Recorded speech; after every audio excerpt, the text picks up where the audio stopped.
Round 3 of the AFL 2020 season is done and dusted. And even though there were some amazing performances across this weekend's footy action, a little black cloud with a red sash through the middle of it managed to rain a shitstorm down on the entire competition. Essendon player and selfish little motherfucker Connor McKenna tested positive to COVID-19 this weekend after admitting to breaching self-isolation protocols and putting the entire season on a knife's edge. The team here at Off-Field Issues are extremely proud to give our viewers an exclusive interview with the McKenna family over there in Northern Ireland. But before we cross live, let's rewind back just a little bit to 2014 when we first spoke to Connor's uncle James about how his nephew will go after being recruited by the Bombers.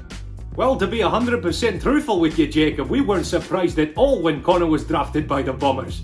He's a great athlete, he comes from a great stock down here. The McKenna clan is just known for their athletic prowess. His mother was a boxer, his father was a boxer, so it just comes natural to him. Any new game, anything you put him to, Connor can always find a way. As you can already tell, Connor's AFL career means a hell of a lot to friends and family back home.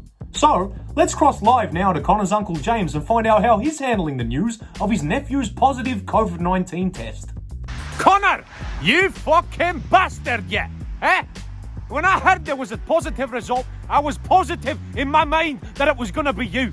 Your mother was a bastard. Your father, he was also a fucking bastard. And believe you me, God have mercy on the pussy lips that brought you onto this world. James, how would Connor's parents be reacting to the news? You mentioned that they were both professional boxers. Surely breaking protocol, that sort of thing would annoy them as professional athletes. What have they been saying? You know, when I said that his mother and father were boxers, I was really referencing their long careers at the Kilkenny Box Factory.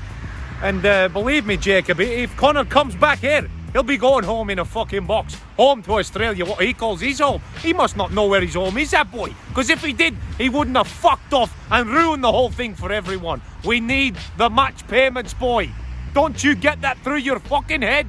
Understand, mate. Understand. So, if Connor can't play for some reason, or if the season falls over and you can't receive those match payments, how will that affect you and the rest of your family? Boy, you have no idea the trickle-down effects of what you've done. Your cousin just turned 14 years old the other day. The wee lass, her fucking wedding's coming up. And you have no idea what we had to resort to for dinner last night. Believe me, you. You fuck right off! Things might not be going too well for Connor McKenna right now, but he's not alone in his shitness. Geelong big man Asava Radaglia must feel like a complete fucking moron right now, after punching a certain goal back into play and completely costing his team the game.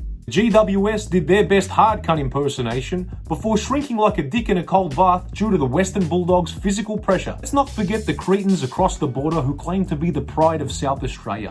The Adelaide Crows are an absolutely abysmally putrid fucking football team right now. As always, Richmond looked completely fucking useless without Dustin Martin, as they were rampaged by the Hawks on Thursday night.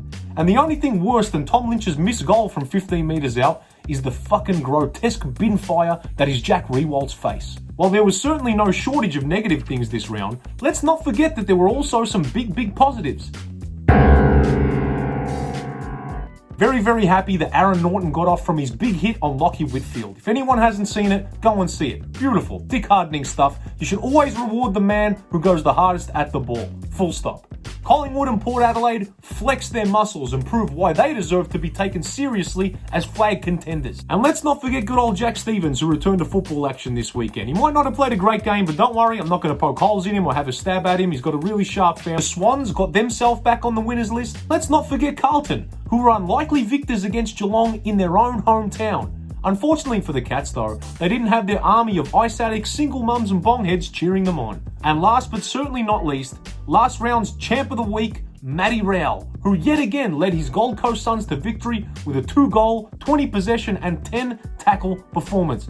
This kid's a beast, and who knows, he could follow in the footsteps of fellow blood nut Brad Hardy, who won a Brownlow in his first fucking year. Could this kid do it? If he can, 2020 is the season for it to happen. Okay, so there were a number of brilliant performances across this weekend, both from individuals and from teams themselves. But when looking across the entire round and all of its action in one, there is only one thing that could be declared champ of the week this week, and that thing is Violence! The 100% best thing about this round of football was the unadulterated pure hatred and violence in the ruckus between the GWS and the Western Bulldogs. It brought a tear to the eye of an old school football fan, and if you don't like that sort of stuff, you need to take yourself to the doctor and ask them to check for a pulse and some testicles. It was absolutely brilliant.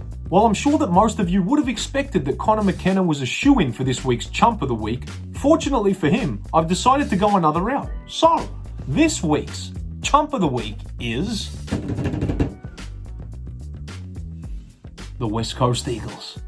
We understand that you're losing. We understand that you look completely terrible. We understand that it must be hard when you don't have 50,000 bogans influencing umpire decisions for you. But unfortunately, in 2020, this is what's going on. These shitty quarantine hubs are where you're stuck. You want to derail everything just because you guys are playing like fucking shit? How wimped out is that? It makes you look like big pussies. Let me tell you something. If you can't get comfortable earning hundreds of thousands of dollars to kick a ball around in the Gold Coast, of all places, well, you might as well just fuck back off to WA and just stay playing in the waffle. Okay? And you know what? You don't even need to take a plane to get there. Why don't you all just jump into some canoes and ride a wave of your fucking tears that you cry about Victorian bias all the time to get there? I'm sure you'll fucking fly there.